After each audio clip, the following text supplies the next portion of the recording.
Hoy vamos a hablar sobre el origen emocional del bruxismo, que también es conocido como la enfermedad silenciosa. Y es conocido por ese nombre porque la mayoría de las personas que lo padecen no suelen darse cuenta de que lo tienen, sino que suelen averiguarlo en una revisión dental o porque una persona cercana escucha el rechinar de sus dientes mientras duerme.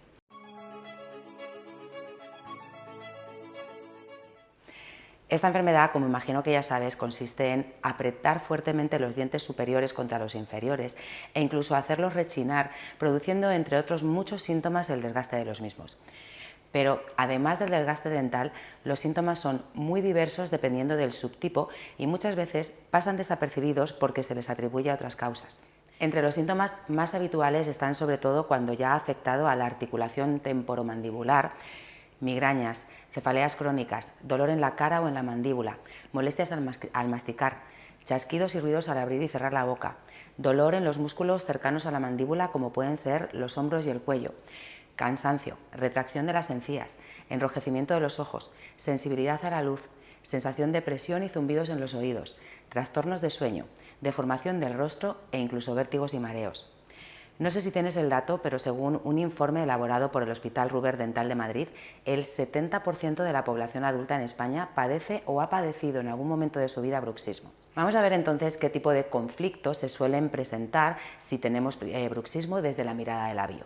Para empezar, las personas que presentan bruxismo suelen manifestar un sentimiento de negación o de incapacidad o algún tipo de dificultad para defenderse verbalmente, para poner límites verbales o para defender lo que es suyo, es decir, viven una dificultad para expresar una opinión propia o para expresar sus ideas con firmeza, para marcar su territorio o para poner límites a los demás ante determinadas situaciones. Tiene que ver, para que se entienda mejor, con negarnos el derecho a expresar, a mostrar nuestra rabia, nuestro descontento o nuestra oposición hacia determinados temas o ante alguien. En otras palabras, es un sentimiento que viene a decir algo así como: debo permanecer callada, debo guardar silencio o debo aguantarme ante una determinada situación. Hay una sensación, por lo tanto, de que tengo que contener mis palabras porque si hablo o expreso lo que sé o lo que pienso puede ser perjudicial por algún motivo, lo que suele terminar derivando en una sensación como de sentimiento de sometimiento ante los demás. En resumen, suele haber un miedo a manifestar mi voluntad por miedo a las consecuencias de dar a conocer a otros mi parecer. Podríamos decir incluso que el sentimiento es algo así como una especie de dilema entre sumisión y agresividad, donde la persona debe aprender a buscar la mejor forma de expresar sus necesidades. El bruxismo expresa un conflicto de ira y agresividad contenida, muchas veces inconsciente, que generalmente es vivido con un sentimiento de impotencia y que normalmente suele venir de la etapa de la infancia. Más allá, por supuesto, del transgeneracional y del proyecto sentido, en los que siempre tendremos que profundizar. Una gran parte de las personas con bruxismo procede de familias con ciertas disfuncionalidades, donde solían presentarse problemas de comunicación relacionados sobre todo con una cierta rigidez de las creencias familiares. Normalmente alguno de sus padres o la persona por la que fueron criados eran bastante autoritarios o inflexibles en sus ideas. También se puede presentar bruxismo si se criaron en un ambiente con un padre o una madre iracundos, donde se aprendió que hay que contener la rabia y la ira para no hacer daño, porque vivieron en sus propias carnes los estragos de la violencia o de la agresividad verbal. Otro de los conflictos que nos suele mostrar el bruxismo es la negación del placer, es decir, personas que por diferentes motivos o vivencias se niegan a sentir placer o piensan que el placer es algo que está prohibido, o incluso que para ellas los placeres de la vida son algo a lo que no tienen acceso o derecho. Por lo tanto, suelen tener deseos bloqueados y reprimidos que generan una especie de bucle de repetición de la emoción. También se relaciona con personas que tienen problemas a la hora de tomar determinadas decisiones. No les suele resultar fácil adaptarse o asimilar situaciones o ideas nuevas, por lo que suelen tener una tendencia a postergar la toma de decisiones. Y esto ocurre normalmente porque experimentan un miedo consciente o inconsciente a perder la seguridad que creen que tienen en el presente o por un miedo a equivocarse en la dirección en la vida. Por lo tanto, para recapitular, el bruxismo suele manifestar una agresividad contenida, muchas veces inconsciente. Es, por decirlo de otra forma, una agresividad potencial que está en estado latente pero que no se deja salir hacia afuera. También puede manifestar un sentimiento de incapacidad a la hora de defenderse o de expresar sus ideas. Como hemos dicho, suele presentarse en personas que les cuesta tomar decisiones o asimilar ideas nuevas, lo que les suele llevar a posponer o postergar la toma de esas decisiones. Nos habla también de una ira o rabia contenida que normalmente proviene de la infancia.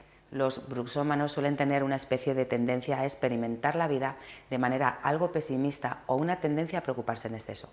Podemos presentar bruxismo si tenemos altos niveles de ansiedad, de frustración, de sensibilidad hacia el estrés o en momentos en los que nos invaden las emociones negativas. Por consiguiente, podríamos decir que el estrés típico de una persona con bruxismo suele ser el de definir y defender su territorio, expresar una opinión propia con firmeza, tomar decisiones, alcanzar los objetivos, problemas para gestionar la ira por contenerla y que generalmente es vivida con una sensación de impotencia.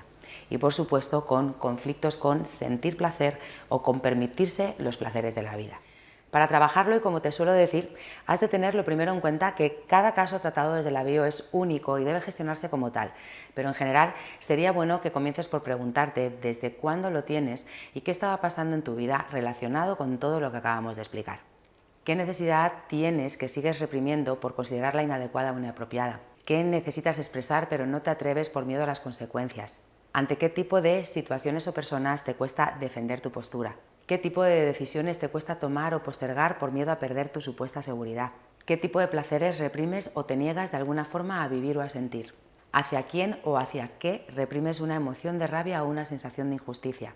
¿Hay algún secreto en tu vida o en tu árbol que no hayas dicho o sacado a la luz? ¿Cómo era tu ambiente familiar de pequeño?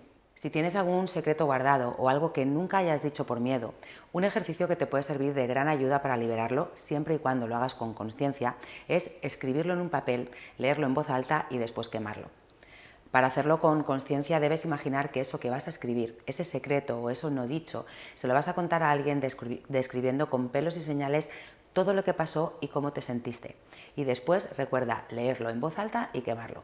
Por otro lado, sería bueno que reflexiones y te puedas dar cuenta de que la forma en la que los demás nos tratan suele ser un reflejo de la forma en la que internamente nos tratamos nosotros a nosotros mismos. Que es importante que respetes tus necesidades y te des cuenta de que tienes derecho a expresarlas y que lo puedes hacer desde el respeto a ti y por supuesto hacia los demás. Ojalá este vídeo te sirva para respetar tus necesidades, para darte el lugar que te corresponde, para conectar con los placeres de la vida y por supuesto para deshacer los juicios que te impiden expresarte libremente. Gracias por estar ahí y si te apetece, nos vemos en el siguiente vídeo.